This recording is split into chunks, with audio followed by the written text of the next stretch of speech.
মাদারীপুরের শিবচরে বিভিন্ন স্থানে শেষ মুহূর্তে জমে উঠেছে কোরবানি পশুর হাট। তবে বড় বড় হাটের চেয়ে ছোট ছোট হাট বাজারগুলোতে ক্রেতা ও বিক্রেতাদের ভিড় বেশি। মাদারীপুর শিবচর প্রতিনিধি জানান, হাটে পশুর আমদানি বাড়লেও গত বছরের তুলনায় বড় বড় হাটে বেশি দামে গরু ছাগল কিনে কিছুটা হতাশ ক্রেতারা। বাজারের ছোট ও মাঝারি সাইজের সব ধরনের পশু বিক্রি হচ্ছে বলে জানিয়েছেন বিক্রেতারা। হাটগুলোতে পুরো দমে চলছে বেচাকেনা। কেউ বাজারে এসেছেন কোরবানি উপলক্ষে পশু ক্রয় করতে, আবার কেউ এসেছেন পশু বিক্রির উদ্দেশ্যে। এতে কোরবানির পশুর হাটগুলো ক্রেতা বিক্রেতাদের পদচারণায় জমজমাট হয়ে উঠেছে। শিবচর উপজেলা প্রশাসন সূত্রে জানা যায়, আসন্ন ঈদুল আজহা উপলক্ষে শিবচর উপজেলায় 11টি পশুর হাট বসেছে।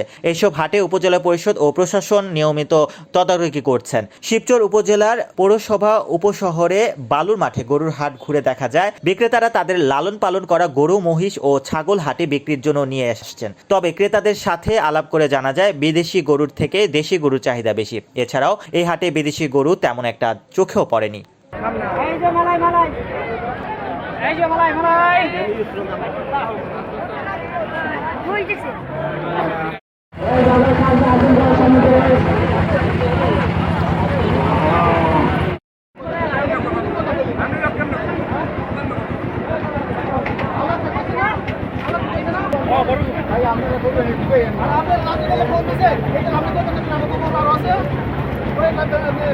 আসলেন আপনার সরেন ভাই কথা বাড়াই পারবো ভাই।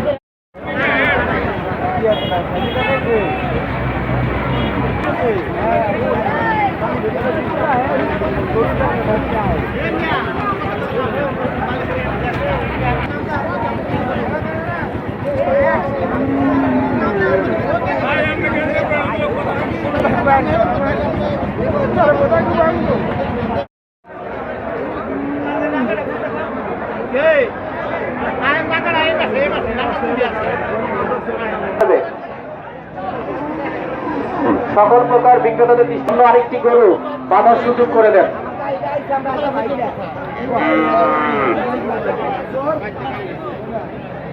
করেছি অতএব এই হাসির দেওয়ার ক্ষেত্রে আপনারা আপনাদের মানসিকতা করুন।